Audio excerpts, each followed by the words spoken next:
All right, everyone. I finally fixed my furnace. It only took me a couple days. It wasn't a difficult fix at all, but definitely need to get it fixed. Anyways, that's not why we're here today. You know why we're here. We got some work to do on the 906. It's been giving us some issues. Yeah, stick along with me. We'll dig into this and I'll show you what's going on, and hopefully this video is able to actually help someone out down the road with the same issue. All right, let's get into her.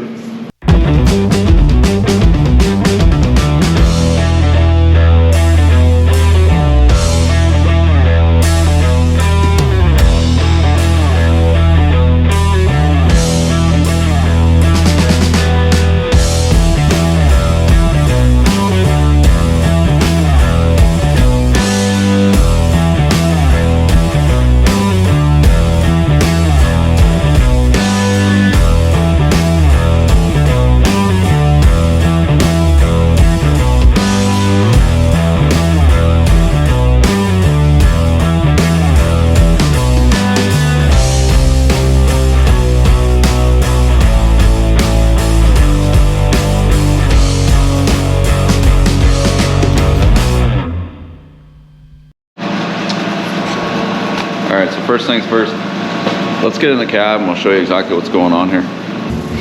So here's what's happening every time I touch the auxiliary hydraulics. This is what's going on. That's an indicator that there is something wrong. So I'm going to show you what the symptoms are with what's going on with us. I mean, that could be a bunch of things. So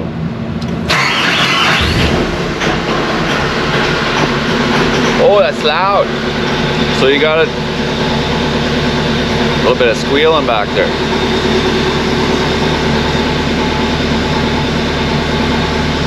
Yeah, I'm gonna have a look at that. Anyways, what you gotta do is a process of elimination. So here's what's going on. That's what's up on the dash. It's basically telling me that there's something wrong with the system. The system being the entire loader. Okay, so here's the problem with that going on. You see anything moving down there? I don't see anything. Look at this forward, neutral, reverse switch. We're in reverse right now and there's no backup beeper going on, so therefore there is no power to this right now. With no power going to the joystick, that's telling me that I should probably check my fuses and relays. So let's go down and do that, shall we?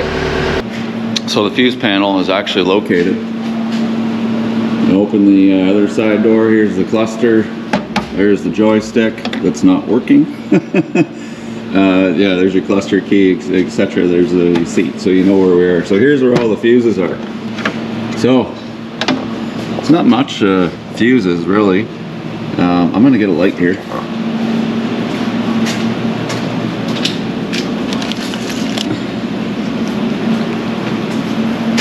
Shine some light on this situation. Alright, so that's what we got for fuses in there. That's where you plug in to the ECU. You need cat tech for that. We got a whole bunch of relays in here, a little bit of fuses. We do actually have more right there, where those red things are, but that's all main power. I don't think that's the issue here. I think the issue is in here. So basically, the owner's manual actually tells you what each one of these lovely pictures means, okay? So the only one I found that was blown was this lovely lightning bolt one going on here, which is a 15 amp fuse, which tells me that it is, oh my goodness, we need more metal on this thing. So we got this here. Come on. All right, there we go. So it tells me that it's this one here. So we're going to switch that one out real fast. Now Cat does give you extra fuses and stuff here, and then the little pincher to get the little mini fuses out. So we're gonna switch this fuse out, and then we're gonna see what's going on here. All right, let's do it. So we got our new fuse in there. Let's fire this girl up, shall we? All right, so we got our new fuse down and below. We're gonna fire this sucker up.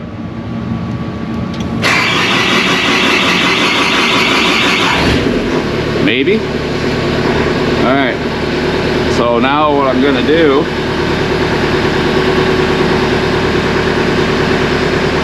you can see there's no lights on. I'm gonna hit the roller on the joystick and see what happens here. Let's make sure we're on the right setting because we don't need to hit things.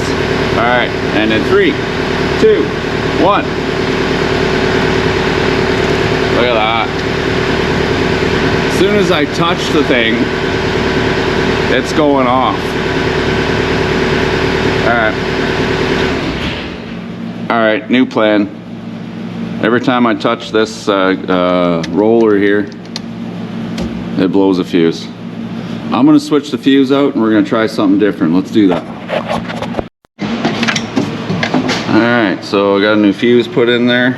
Now what I'm gonna do, I don't know if this is on the plow side or on the loader side. So what I'm gonna do is a process of elimination. Every time I hit the auxiliary hydraulics, I'm blowing a fuse. So what I'm gonna do is come over here, climb over this sucker here. My goodness. I'm gonna go to, there's the wiring harness for the plow coming up, going through, and then just plugging in right here. We're gonna disconnect this. And then we're gonna try it again. Basically by doing that is I now have power supply disconnected from the plow. So if I fire this loader up and I hit that roller switch and we blow another fuse, then we eliminated the plow, then we're gonna know what's on the loader side, and it'll be the opposite if it's the opposite. So if it doesn't blow a fuse, we know that it's gonna be on the plow side. I'm kind of hoping it's the plow side. Anyways, let's get to her. Fired up. Oh my goodness. All right. So that is just ridiculously bright. We are back in the cab with an extremely bright light shining at my face. So we're gonna fire this up.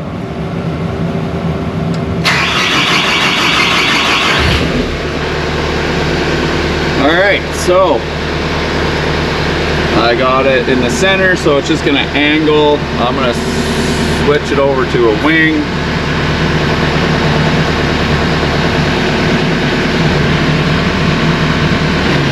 Ooh. Okay.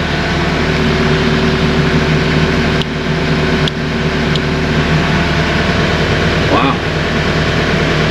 So you can see even with it disconnected, the plow will still angle, doesn't matter where you have the setting. I'm going to show you how the system works, but look. We did not blow a fuse. So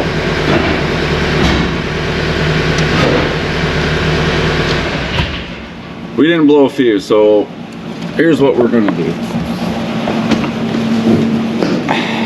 We now know that our issue is on the plow side. I'm going to take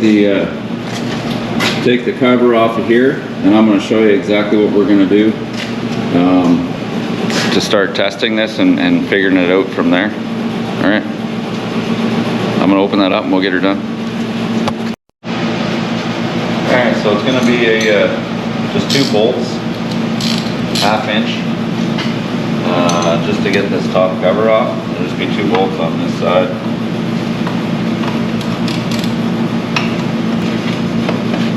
Now, you may want to disconnect the lines here.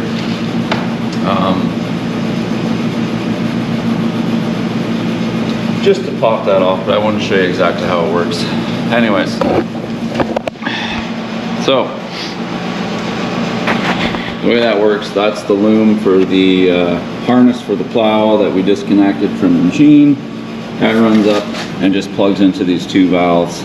Now the electrical for this plow is entirely to activate these diverter valves.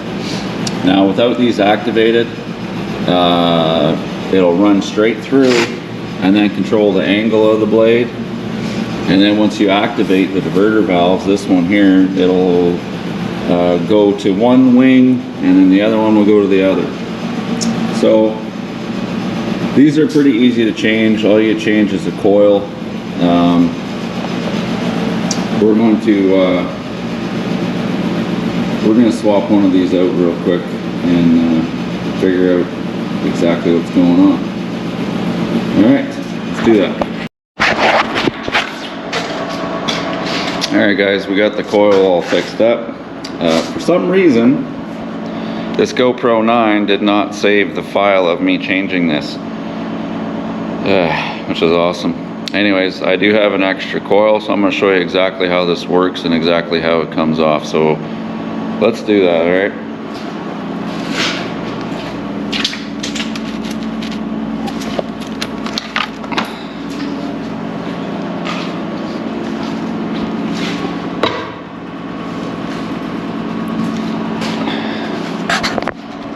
All right, so, my goodness. I did buy 2 coils for this just in case. So I have one here, I can show you exactly how it works. I'm gonna show you this coil and then we'll show you the actual machine. And you'll be blown away how easy it is to change these if I can ever get this open. All right, so there's the solenoid for the diverter valve. All right, so you can see how easy it is. There's the plug-in. It just basically slides on the actual valve. All right, so you can see exactly where that goes, right? It just goes on there. All right, so now that you've seen both, I'm going to explain this to you as best I can because I don't want to take this apart again. You see I lost some hydraulic fluid, not much, but a little bit. You can see how rough shape this valve block is. It's seen 3 winters of snow plowing here in Canada where they spit out salt, so it's going to get rusty like that. But don't worry, I will be doing a complete overhaul of this plow next year. It's been good to me, so I'm going to be good to it. Anyways, so you'll have this little rubber thing under here. That'll pop off there. Oh, that hurt, my goodness. This part will literally screw off the actual spool valve that this slides on. So once you have that out, you'll have a nut on there kind of holding that in place. You take the nut off and yeah, this part will be able to slide right off. All it is a solenoid. So I mean, it's as far as I know, I think it's a magnet that activates the actual valve underneath it. Yeah, so you slide that off. And we'll grab this again, show you. And then you slide the new one on, as you can see, nice brand new one there. I wanted to have 2, just in case. I would have had this fixed a little bit sooner if I would have stocked this stuff. So what I ended up doing was I bought 2 coils and I got a new wiring harness. Turns out it was the coil though. I had a bad coil on this side. Yeah, really easy to change. Really easy to change. You just slide that, like I said, I was saying, you slide the new one on there, you put the nut back on. There is an O-ring right here. You want to make sure that that is lubricated before you tighten it up. Put a little bit of hydraulic fluid on there. Yeah, and then put the nut on, and then you're gonna basically do the reversal. So now that we got the new one on there, we're going to plug everything back in, and we're going to test this out. And I am certain that it was that solenoid. Not 100%, but I'm certain. I did buy another wiring harness on the plow side, but I'm not going to be using it because I did the testing. I mean, I could have tested for power on this end of that wiring harness, but just because it's got power doesn't mean you know, that it's functioning properly. I mean, you could have, you know, the right volts coming out of the power, but is your ground working well? Because you kind of need a ground to make that connection, to make that circuit. Anyways, so that's why I went the route that I went.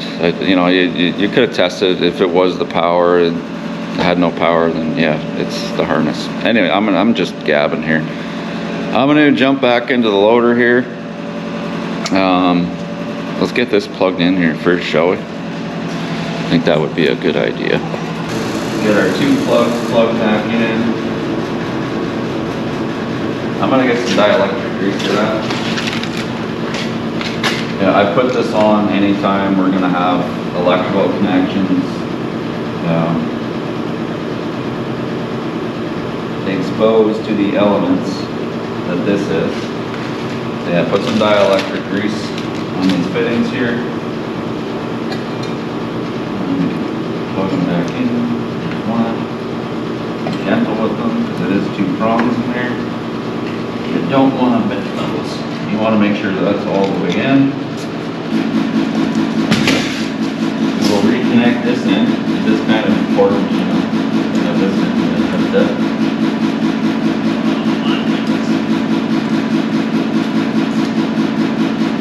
There we go. I'll connect it. Oh my goodness. Alright, so now we'll scoot on over to the cab. We got all our electrical connections back up. That's hooked back up. That's hooked back up. The solenoid's changed on the valve. Fingers crossed. I am tired of plowing in that pickup. I've only had to go twice plowing in it, but that's twice too many times. Alright. And firing up.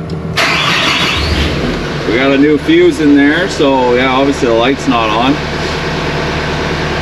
Alright, so we're gonna move it over to the wing.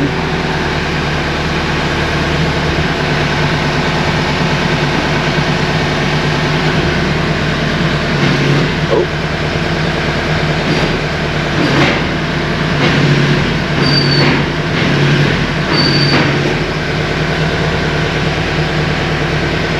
Let's go to the other side, because that's a separate valve. Try not to hit that little space heater.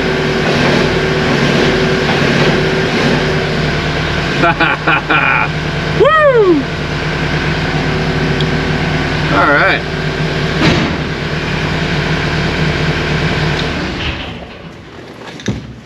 Sweet. Yeah, baby. That's awesome.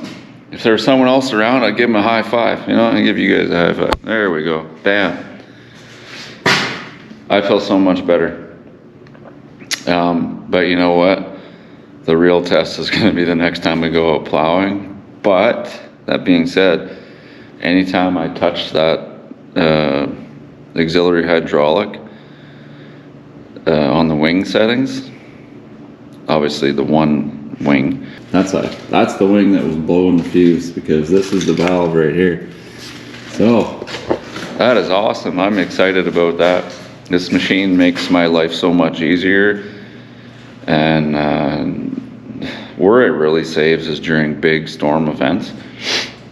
I could plow 2 inches of snow or 12 inches of snow in pretty close to the same time frame with this truck. So I mean, during those events, I get to go home in a normal time. It's awesome. So yeah, I'm excited. This thing's back running. I'm super happy. That's awesome. All right, here she is, ready for her next little adventure there. Awesome, awesome, awesome, awesome. All right, I'm gonna start putting some stuff back here.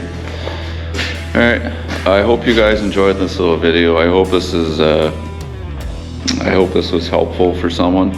And I mean, to test the wiring harness, really you just gotta kind of take the loom off it, which basically all of this, it's just protecting the wires. Take that loom right off, and then take the connector right off, separate those pieces. And then you could actually physically see if there's an issue in there. All right, we got her done. I'm excited. All right. I'm gonna bore you guys with the extra crap I gotta do around here. So yeah, you guys take care. Catch you in the next one.